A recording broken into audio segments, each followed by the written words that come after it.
This is just a very brief reflection on a very small project that we did with a couple of schools just last month, actually. So it was a project that kind of came about. The context was a project we were working on with the support of worldwide global schools called Beyond Borders, which looked at creative approaches to refuge and forced migration. And we were expanding that project this year.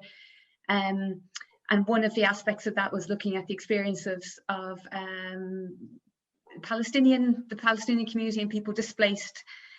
So prior to Syria, this was the group that had the unfortunate #1 slot in terms of the biggest group of displaced people in the world. So that was an engagement with a Palestinian artist, a young woman called Malak Matar. So that was kind of what was happening in our tiny little world.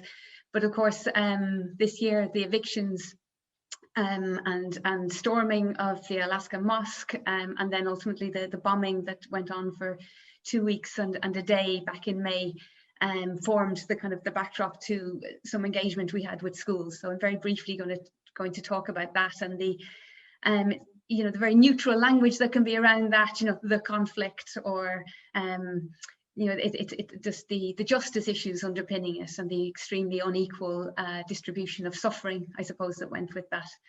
So in terms of working with schools, of course, this is a really overwhelming issue for students. If they encounter this issue at all, it's something that kind of flits by them usually on their news feed or on the evening news, and they can be left feeling quite confused by it.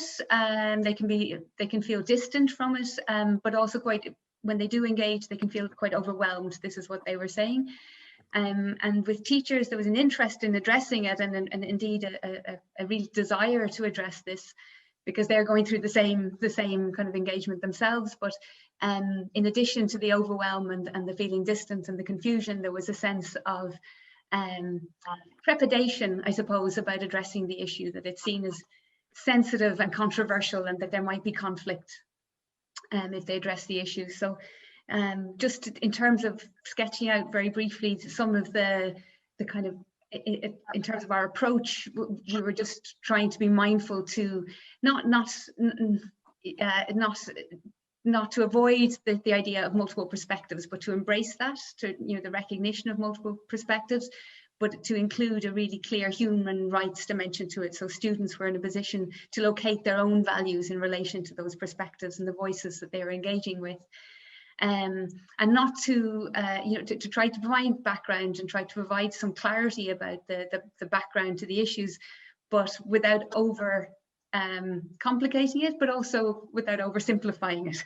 So we're trying to strike that balance and to challenge this idea, actually, that it is an issue that's, you know, way beyond our comprehension, that this is one of the kind of narratives that maybe keeps us distant from issues regarding justice for Palestinian people, and that it's way beyond our comprehension, that's too complex, or that it's rooted in some endless historical kind of conflict that we could never possibly understand. So to challenge those kind of notions.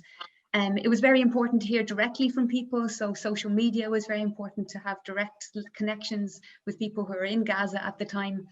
And so you'll see a photograph of Malak there, the young artist that we were engaged in, and we had some direct conversations with Malak Matar, and, you know, her sharing on through her own social media of her view from her window, for example, which is the photograph you can see just to her right. So, and she also spoke very powerfully about the role as an artist, the role of creativity. So this was a key part of the project for us as well, engaging creatively. And that was for the students that we were working with, as well as the importance of humanizing the experience of people who are often reduced to numbers or statistics or headlines. And within development education and global education, of course, we talk all the time about the action component, and that was really important, that students were not just learning about some very sad story far away, but were seeing and engaging with their own power to take action on that. So the idea of samud, which is a Palestinian term that often is kind of claimed that it's difficult to translate, whether it means resilience, whether it means perseverance, or I heard one translation of it, undefeated despair. So a recognition of people's samud, but also engaging in the kind of learned helplessness that maybe we kind of fall prey to here, and a recognition of the power that we do have. So Khaled Juma, a Gaza-based poet, was also a really important person for us. And with the students, we engaged in a recording of his poem, Rascal, Children of Gaza, which I was going to read to you now, but I won't, because I can never get to the end of it without crying myself. It's incredibly simple, beautiful, powerful poem that doesn't actually mention conflict at all, but the aftermath and the loss connected with it. So students made recordings of themselves reading line by line, and created video to do with, connected with it, and saw themselves as kind of actors that could use this video to try to reach others, but also as a way of tagging politicians and lending their weight to the kind of structural changes that could address the situation. So the Occupied Territories Bill, for example. We also ran a teacher webinar with Malak, with inputs from Trokra, and with Sadaka on the Occupied Territories Bill, and with a teacher who had engaged on the project with us. So she was reflecting on how the students, really, it was kind of a dream in that sense, how they spoke very clearly about moving from this feeling of being distant and feeling helpless to feeling they could do something. They loved the creativity that this brought something. It unlocked something in them, and also the recognition of the creative expression from people in Gaza, that they were no longer just headlines. I'm just running over time, but just to briefly say, yes, it is controversial. One of the schools, it was a great project to work in. Another one, the project got pulled because of complaints from one parent.